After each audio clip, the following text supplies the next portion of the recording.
Hello, welcome to a new video. This one's going to be relatively long, I guess, and it's going to be a little different than usual. I'm not going to rant this time, and I'm not going to preach about convincing people to convert to anti-natalism. I would like to keep this as clean and as neutral as possible, so without any judgments or preconceptions about anything or anyone. Well, I will try. So basically, I'm going to try to explain how to hold a neutral position and how to rationalize a raw, objective, realistic overview of life and reality. So let's start.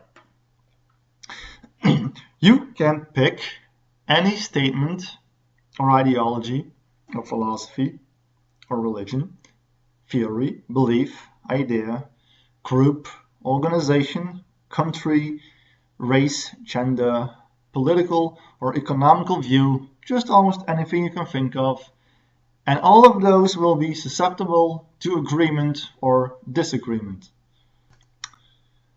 Any perspective that claims to hold a universal and objective truth will especially be more susceptible to agreement and disagreement. Because one of the things that we truly hate is someone claiming to know better than us what we truly are, what we should believe, and how we should act and behave. And yes, anti-natalism is one of the many philosophies that is precisely doing that. And it is prone to agreement and disagreement.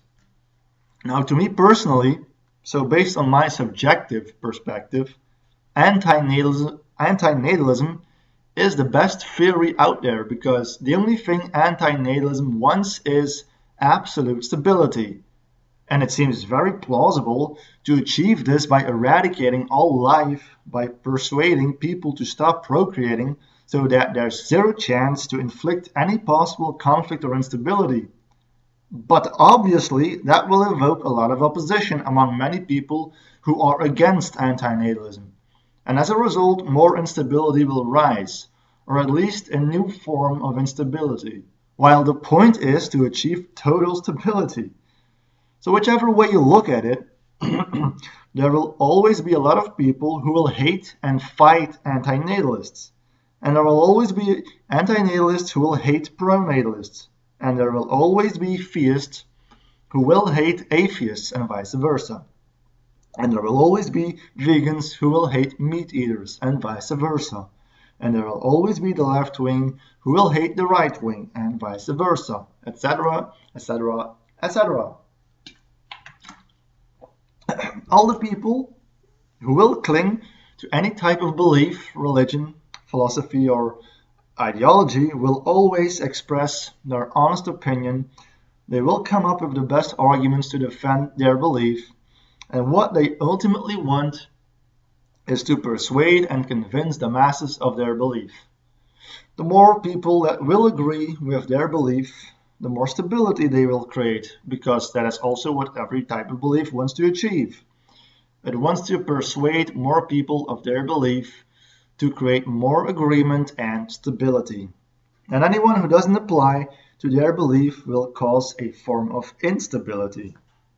So as you see, the whole pursuit of objective stability is counterintuitive. Now we as intelligent beings have such a compulsive tendency to develop beliefs about reality that are interpretable, that are perceivable, that are categorizable and distinguishable such that we can put them into a box with a label on it. But as we learn from life, every interpretable belief is doomed to inflict instability among at least a minority of people such that it is impossible to install a universal society in which every intelligent being in it will totally agree with one another. We have such a tremendous and compulsive tendency to develop objective models that are supposed to solve the deepest questions and end the instability of ignorance. But by claiming a model that is supposed to clear things up and create stability, it does the opposite. It will challenge others, it will evoke hate, doubt, frustration, but of course it will also resonate with some people. but never with the whole world. And in an overpopulated world, more and more diverse objective models will rise, which makes it all even more complicated and counterintuitive. So no matter what type of belief we project, we will always attract and repel people. Some people will love that belief, and some people will hate that belief. So any attempt to objectify and to persuade the whole world of a belief will cause both stability and instability, both peace and war. You inevitably will have to fight and eventually kill people if you want to objectify it. And then also we have to add the fact that people are flexible. Some might change their minds due to some insights they might have, and that will cause yet again a new form of instability. So we can either choose to be frustrated with people who don't acknowledge our beliefs and endlessly trying to persuade them of our beliefs, or we can go to war with everyone who disagrees. But it will never end. Disagreement will most likely never end. And both the frustration towards people who disagree and going to war with them are everything but an act of stability. There is just nothing stable about objectifying a belief. It's absolutely counterintuitive. Okay, but hold on for a moment. What am I saying now? Am I saying that just because there are a bunch of stupid flat earthers out there, that it becomes impossible to objectify the fact that our planet is indeed a sphere? Well, to be honest, it scares me that so-called intelligent life is still able to dismiss a huge amount of proper evidence and logical arguments. But apparently, it is possible for people to refuse and reject very solid facts with a great amount of certainty and then being proud of it as well. And the problem is that they are fully certain that we are the unintelligent ones and that they are the geniuses, but also vice versa. But what is objective knowledge? Is it an objective fact to say that all humans have a brain? Well, here is the thing. In the same way that we say that it is an objective fact that the Earth is a sphere, notice that we are still viewing reality from a relative point of view.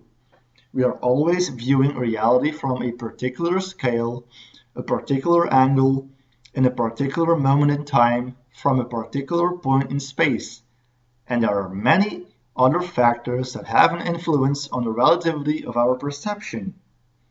Okay, but does that mean that a brain someday will magically turn into a dinosaur or a galaxy or a goose? Because hey, if everything is so relative and no objective knowledge is possible, then all of reality must be absolutely random. Then our planet might as well be a triangle or a cube. Doesn't that sound extremely stupid? Yes, that sounds indeed stupid. But still, it is a lot more relative than you think. It's a lot more complicated than you think. First, you have to understand that everything in reality is moving and changing all the time. We all know that the cells of our body are refreshing themselves constantly, and that basically we are literally a new person when the refreshment is completed. Now, of course, we barely notice that. But the point is that everything that made up the entire universe just 1 second ago has now completely died off and has been replaced with new stuff that is very similar to the old stuff. Now, where the hell does all the old stuff go? Does it vanish into nothingness? No, it still does exist, but under different forms. For example, my skin cells will stick to anything I touch, and those lost skin cells will eventually break down and fuse with the environment. So those skin cells that once belonged to my body are now differentiated in reality. So basically they still exist, but they are unrecognizably differentiated in reality. And even more interestingly, the molecules of my lost skin cells will attach themselves to other objects in reality, such that it becomes possible for the basic elements of my skin cells to become part of another system that has absolutely nothing to do with skin cells. And so basically all the molecules and atoms of my entire body and even of the entire universe will at some point break down and become part of a new system that has nothing to do with what it once belonged to. So now this leads me to the grand conclusion that all the basic elements of the universe have the potential to become an object and break down again to reattach themselves to new objects. You see, the basic substance of the universe is highly flexible, for it will shift and flow from object to object, such that everything in the universe will once become everything else when given enough time. So yes, your brain has the potential to someday break down to its fundamental units and become part of several other objects such as a goose, a tree, or a sea sponge, or whatever. So your brain is absolutely relative when given an infinite amount of time. Okay, yeah, I get that, but that still doesn't give rise to the possibility of there ever being a planet in the universe that looks like a freaking pancake, even when given an infinite amount of time. I could as well believe that the moon is made out of cheese then. You know, there are certain laws which operates all the basic elements of reality. And that still doesn't give the flat earthers the right to believe in such crap. Yes, everything that exists in the universe as it exists will become everything else at one point, due to this continuous flow of the basic substance of reality, and that makes it almost absolutely relative. But there is just no logical way to postulate the existence of, for example, a giant spaghetti monster with 10 pairs of boobs attached to it that spreads pink poop all over the universe. Things like that will most likely never exist in reality, except within our imagination. And I wonder if there are people out there who do believe that that's possible. But then yet again, we are viewing reality from a particular point in time and space. And that by definition is relative. So we are always trying to objectify everything within the realm of the average human experience. But if we consider total objectivity, we must take into account every possible subjective experience or interpretation of all the conscious beings that have ever existed, that exist right now, and that will exist in the future. And even beyond that, we must take into account how it would be to view reality from the smallest to the largest scale possible, from all the possible angles, along with all the possible feelings or different backgrounds, different contexts, and whatever else that could create a perceivable contrast. So reality is very, very, very, very relative, but still not relative enough within our attempt to objectify it, because it seems as though that there is a limitation to this relativity. But still, I have to admit and be fair with myself that my thinking capability and my way of perceiving reality does not contain all the possible ways of reality can be viewed. And so can nobody. But I am contradicting myself by stating the so-called objective fact that nobody can hold a totally objective worldview. So I can never hold a neutral and realistic view of the world within my thinking. So as I'm trying to hold a neutral and realistic position, but also an absolute objective position, I just can't use any belief, any ideology, any philosophy, or anything else that you can interpret or perceive.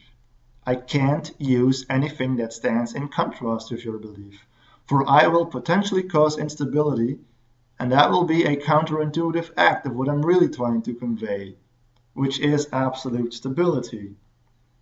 So this leads me straight into non-duality, in which I can neither present you a particular belief that you can understand, but neither the belief that all beliefs are bullshit, because that is indeed also a belief.